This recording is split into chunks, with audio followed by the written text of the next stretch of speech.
Assalamualaikum warahmatullahi wabarakatuh. Perkenalkan, nama saya Rizvara Agusta, NIM 18112029. Di sini saya sebagai presentator mewakili teman-teman saya untuk mempresentasikan materi dari data mining. Saya akan memperkenalkan teman-teman saya, yakni Ilham Nuruddin Al-Huda, NIM 18112036. Kemudian Gani Ramadhani 18112037, Fajul Falahuddin R 18112066, dan Hilmi Rizky Ramadan 18112079. Istilah data mining sudah muncul sejak tahun 1990-an dan mulai populer sejak awal tahun 2000-an. Data mining adalah suatu metode pengolahan data untuk menemukan pola yang tersembunyi dari data tersebut. Hasil dari pengolahan data dengan metode data mining dapat digunakan untuk mengambil keputusan di masa yang akan datang. Data mining merupakan metode pengolahan data berskala besar. Oleh karena itu, data mining memiliki peranan penting dalam bidang industri, keuangan, cuaca, ilmu, dan teknologi. Secara umum, kajian data mining membahas metode-metode seperti clustering, klasifikasi, regresi, seleksi variabel, dan market basket analysis. Data mining dibagi menjadi beberapa kelompok berdasarkan tugas yang dapat dilakukan. Yang pertama, description atau deskripsi, estimation atau estimasi, prediction atau prediksi, classification atau klasifikasi, clustering atau pengklasteran, association atau asosiasi. Di sini kami akan lebih memfokuskan mengenai materi terkait classification atau klasifikasi. Berikut pembahasannya. Klasifikasi data mining adalah suatu metode pembelajaran untuk memprediksi nilai dari kelompok atribut dalam menggambarkan dan membedakan kelas data atau konsep yang bertujuan untuk memprediksi kelas dari objek yang label kelasnya tidak diketahui. Dalam klasifikasi terdapat target variabel kategori. Sebagai contoh, penggolongan pendapatan dapat dipisahkan dalam 3 kategori, yaitu pendapatan tinggi, pendapatan sedang, dan pendapatan rendah. Contoh perumpamaan klasifikasi dalam bisnis dan penelitian adalah: yang pertama, menentukan apakah suatu transaksi kartu kredit merupakan transaksi yang curang atau bukan.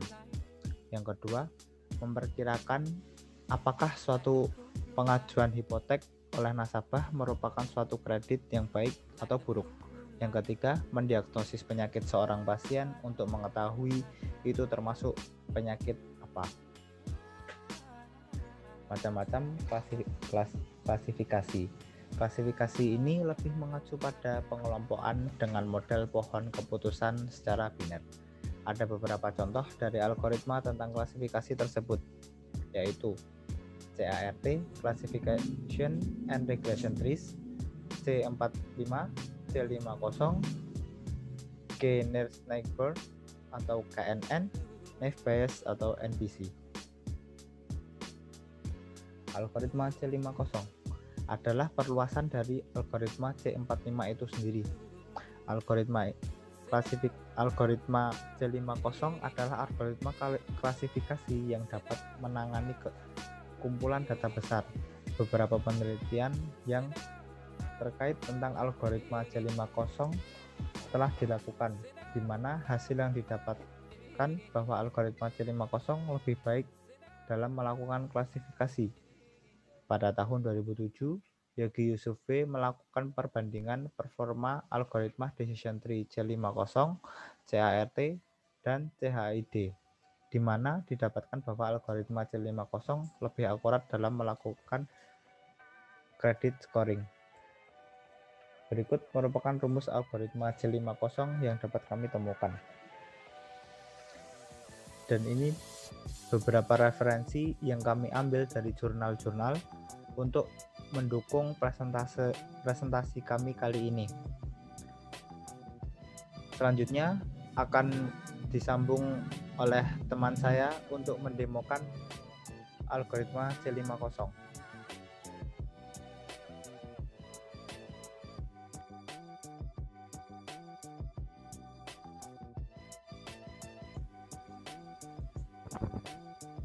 Baik, saya Gani. Saya akan mendemokan penggunaan algoritma C50 untuk memprediksi apakah nasabah ini membuka deposito atau tidak.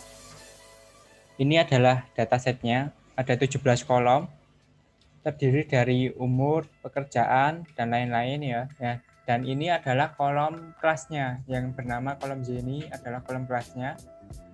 No, itu artinya nasabah ini tidak membuka deposito, dan yes artinya nasabah ini membuka deposito. Dataset ini ada 4.500. Kita langsung demokan di RStudio. Nah, karena kita menggunakan algoritma C50, maka kita akan butuh library C50. Langsung kita eksekusi, dan kita juga menggunakan library Recep2 yang digunakan nantinya untuk membuat conversion metric. Conversion metric itu digunakan untuk mengevaluasi akurasinya. Kemudian kita masukkan datasetnya yang bernama bank.csv, dataset yang ini. Kita masukkan ke data frame data bank menggunakan function read.csv. Caranya ketik functionnya, lalu ketik nama filenya, dan karena ini adalah file CSV yang dipisahkan dengan tanda titik koma, maka ketikan save sama dengan tanda titik koma. Kita langsung eksekusi. Maka di sini harusnya sudah muncul. Nah, ini adalah dataset yang tadi berhasil kita inputkan ke sini. Kemudian kita cek nama-nama kolomnya. Nah, di sini kolom kelasnya itu bernama Z. Nah, agar lebih jelas, kita akan ganti nama kolomnya menjadi deposito. Menggunakan function callName, kita cari kolom yang namanya Z, kita ubah menjadi deposito. Kita eksekusi, lalu kita cek lagi. Nah, kolomnya sudah berganti menjadi deposito. Lalu kita cek struktur data frame data bank ini menggunakan function str. Kita eksekusi. Nah, ini adalah struktur data frame-nya. Di sini adalah tipe datanya. Nah, untuk C50 itu penggunaan kelasnya itu harus menggunakan tipe data kategorial, atau kalau dalam R itu namanya faktor. Nah, sedangkan di sini adalah tipe datanya karakter. Kita harus convert ke dalam tipe data faktor menggunakan function as.factor. Seperti ini kita eksekusi, lalu kita cek lagi apakah sudah berhasil berganti. Nah, di sini sudah berganti tipe datanya menjadi faktor. Kemudian kita buat data frame input column yang isinya adalah data frame data bank ini, data yang ini. Tapi kolom kelasnya kita hilangin.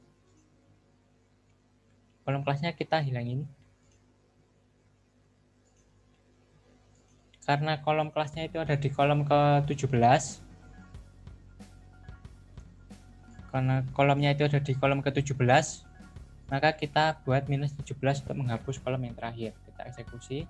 Kemudian kita akan ambil data trainingnya secara acak menggunakan dua function. Yang pertama adalah seed, yang kedua adalah sampel. Seed ini digunakan supaya hasil acakan itu tetap konsisten. Jadi walaupun kita eksekusi berkali-kali, maka data yang dipilih akan tetap sama.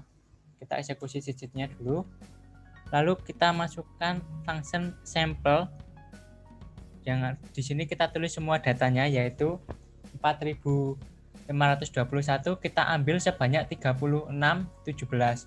Atau sekitar 80% dari data keseluruhan kita gunakan sebagai data training. Kita masukkan ke dalam index training set, kita eksekusi, maka di sini akan muncul seperti ini.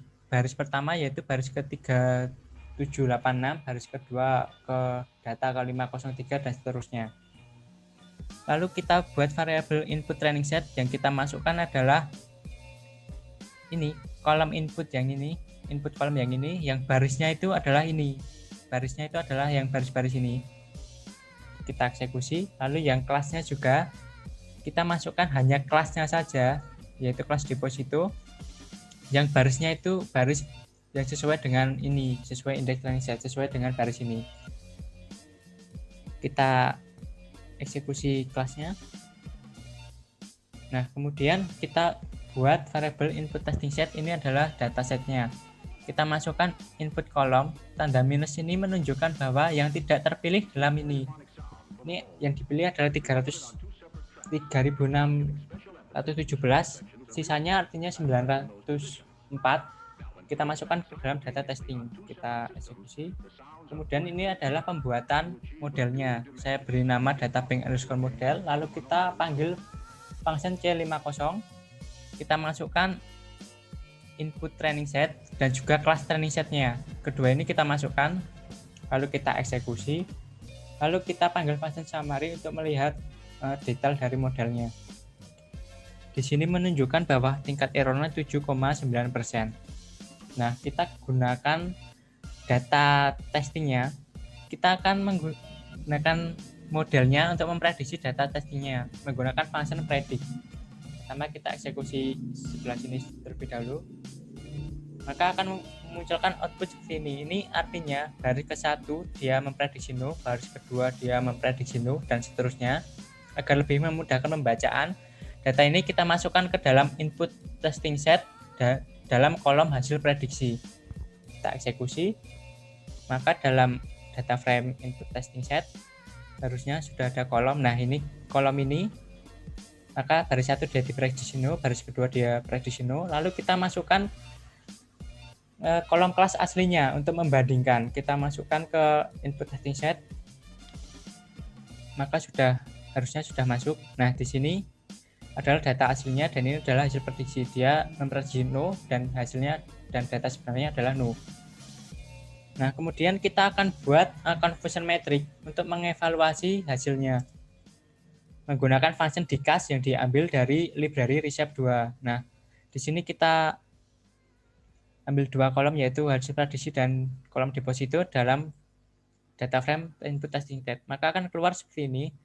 Artinya mesin memprediksi no sebanyak 772 yang data aslinya adalah no. Dan dia memprediksi yes sebanyak 56 padahal data aslinya adalah no. Maka ini adalah salah dan ini adalah benar. Yang bawah adalah kebalikannya, mesin memprediksi no sebanyak 28 padahal data aslinya adalah yes, dan yang ini adalah data yang benar.